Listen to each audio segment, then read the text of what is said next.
Oi family, good morning and welcome to another episode of Let's Catch Up with Sherani. I am here today with my friend, my celebrity guest, Melissa Moses, also known as Cupid. Cupid, say hi to our family. Oi family, what's up? What's up? Sorry, I'm always this extra. Listen, Melissa, we like extra. So you being extra on this show fits right into my personality. Yeah. So we were talking this morning. Yes. We've been talking about so many things. So many things. Now, family, you don't know this, and I'm not sure if you're going to be able to see this during our little conversation, but Melissa is a riot. She's really funny, and also she's very, very talented. Melissa, you are a well-known local celebrity. You're a Calypsonian. You do soca? Soca artist. She's also a social media strategist. She does marketing. And also she is a mommy of two. Yeah. So we're going to talk a little bit about that today. But what I want to focus on, Melissa, is about your life as a female Calypsonian. I want you to tell us, tell me and our family, how has that been, that experience, and what has happened now that there's no stage shows? So what's happening? Well, actually, just to stand corrected, it's actually a soca artist. I have done calypso before, probably took part in it twice. Oh, it's soca. Yes, so it's soca. And you know, unlike calypso, calypso is more seasonal, but soca is something year-round. Even though some people might say that's seasonal, that's when artists release their music, but performances is always right through the year. So, I mean, COVID right now, the environment right now, when it comes to musicians, it's really, really tough. I mean, the normal workforce has been affected. So just imagine as musicians who actually depended on social life, social events to make a daily living. So, but you know, unlike most of the artists, I would say for me it's a bit different because I've never really depended on just music. I'm sorry. Okay, you're fine. I've never really just depended on music. I mean, I worked at the radio station. I've done that. I've been doing radio personality gigs for quite a while, up until last year. And then I also do fitness instruction. Oh, yes, you said that to me, that you're a fitness instructor. I like that. Right. And then I do marketing, online marketing affiliation, and social media handling. So these are things that I had up my sleeves before. Yes. So you're really sort of a Jane of all trade. Yes. Yeah. Master, they say jack of all trades, Jane of all trades, master of none. You know, it is so important in this climate that you have more than one skill, or at least use the opportunity to learn something else, because especially for people who work in tourism-based industries, a lot of people really have nothing else to do and have lost their income. So let's talk about you being a soca artist. I know you used to bump and grind and behave wild. So tell us about that. You seem a little bit more chill now. You're not doing it. What has caused that change? And, you know. Well, to be honest, after I had my daughter, which is about a whole 10 years ago, I became a little more subtle. You know, I was more of the mad Cupid. That's how people refer to me when they see me. Hey, mad Cupid. I guess, you know, it all had to do with my performances on stage. You know, getting on real mad, just releasing the kraken whenever I get on stage. Since I had my daughter, it's not like I didn't have a child before. I had a son before. But, you know, boys, girls, we always tend to look at them differently. And just to be a little more of a role model, that's how I actually got into calypso. I want to just, I had my daughter. Yeah, I just want to repeat what you just said. Reiterate what you just said. You said that when you had your son, you continued with the soca life and the wild stage performances. But then when you had your daughter, you sort of chilled a little bit more so you can be a better role model for her. Right?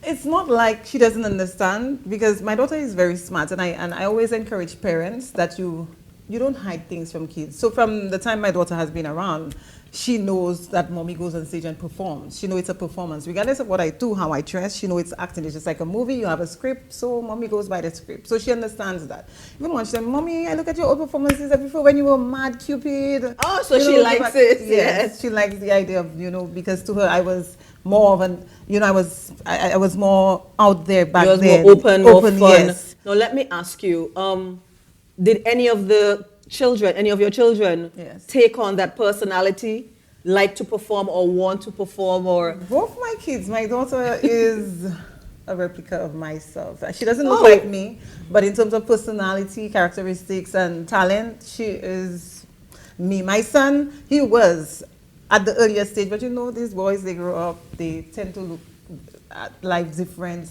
influence from school kids. And you know, he even performed. My son actually had a song when he was like 5 years. I had him on stage. Oh, wonderful. Yes. So, have you, I'm sorry, go ahead, you were about to say something. No, I was just saying, so he grew out of it with age, and that happens. I don't force anything on my kids. I recognize their talent. I nurture it. Whatever is it that they choose to do, I just support it. So, were you successful in that arena, in soca music? Could you make a living from that? Well, yes. Pre-pandemic. Let me tell you, I always tell people, being a soca artist, I have no regrets. Before I got into soca, I actually worked at Cable and Wireless, and I got into soca accidentally. I became a musician accidentally. It was a friend of mine who invited me to the studio to do some backups, and then, you know, we were all there, Ninja Dan. I met, you know, quite a few of the artists who was already in the game, and then they asked me to freestyle on a beat, which I did, the helicopter.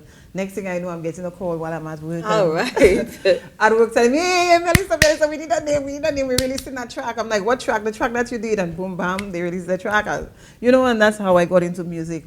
And the first time I ever performed as an artist, I did not know that artists actually got paid, you know, because I worked at Cable and Wireless. I made a decent salary. I did this a few times.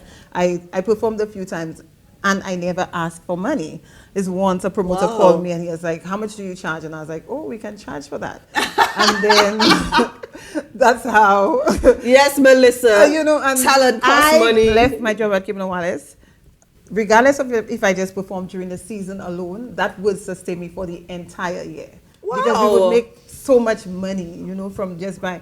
It's different now because the market is so... Remember, I came out... Soca was new to St. Lucia when I came out. We're talking about over 16, 17 years ago. Wow. So it was fresh. Promoters would pay money for artists. There was just limited artists. There was just a few of us, few soca artists. So the money was... But now the market is saturated. There's so many genres now of soca and so many artists. Everybody wants to just... Most people do it now for popularity. They don't do it for, you know, the actual value of it. So, like really enjoy it and loves to perform. And that is when I started. That's when I started coming out of it and, you know, exploring new grounds, trying to figure out, okay, what else can I do? Because the value was not the same. Yeah, once the market got saturated, you found something else to do. Yeah. So Melissa, one of you know, I could sit and listen to you all day. One of your songs, I don't know a lot of your songs, right? But I know in one of your songs you're talking about, not in your words, this is not verbatim, but you're saying, if somebody cheat on you, you're supposed to cheat back on them. Do you still believe that, or do you think that people should revenge cheat? This was actually one of my first groovy songs. I think you're talking about Take It Like a Man. Yes. When you say, I horn you, I hope you can take it like a man. And for my international audience, so we don't say cheat on you. They call it horn in some islands. Yeah, where I come from in St. Kitts, they call it bite. Right. Like somebody, so... Right, so tell me about that. Yeah, the song basically, it's not encouraging women to, you know, cheat on their spouse or, you know, to go out there and be promiscuous, but it's more like a warning for men. Like, you know, you're out there, you're doing your stuff. I know, I am very much aware that you are cheating on me. So I just hope that when you get it, you can take it. It's as simple as that. You know, Melissa. A lot of, let me tell you, women, when that song came out, it was like an instant hit. A lot of men like it, but you know, a lot of them was looking at it like, you know, I'm promoting, you know, encouraging women to cheat on their men, but that's not what it was. It was just a simple question. When you get it, I hope that you can take it. I hope that you can take it like a man. All right. Okay, Melissa, listen, I thank you. I love talking to you. I thank you so much for coming to Let's Catch Up with Sherani. I hope to see you again at some point in the future to talk some more about your craft. When things get back to our new normal, if you start performing, perhaps we can come and see it and, you know, get some of that footage. Can you and will you please close the show? Give us a little sample of your music, would you? Of course. When you get it, I hope that you can take it. when you get it, I hope that Mr. Hornerman, when you get it, I hope that you can take it. When you get it, listen. When you see a on you, baby, I hope you could take it like a man. You go think I'm crazy. Take it like a man. I know you go feel it, boy. Take it like a man. Now, you know, some people would ask me, Cupid, have you ever, would you ever do such a thing? That's one of the questions somebody has asked me. Would you ever give your man a horn? I'm like, didn't you hear the song? When you get it, I hope that you can take it. So if you give, he would get. Oh my goodness. I'm not saying that I have given, but if you give, I hope you could take it like a man. Right. Cupid, thank you so much. And as Cupid said, we are not encouraging cheating at all. That's irresponsible. But we appreciate soca music. It's a part of the Caribbean culture. Yeah. Cupid, thank you again for coming to our show. You're most and welcome. Thank you, our family, for tuning in to Let's Catch Up with Sherani. And we will see you again next time. Thank you. Bye. When you get it, I hope that you could take it. What? When you get it, I hope that you could Mr. take Hornerman. it. When you get it, I hope that you could You take playing it. your veteran. When you get it, I hope that you could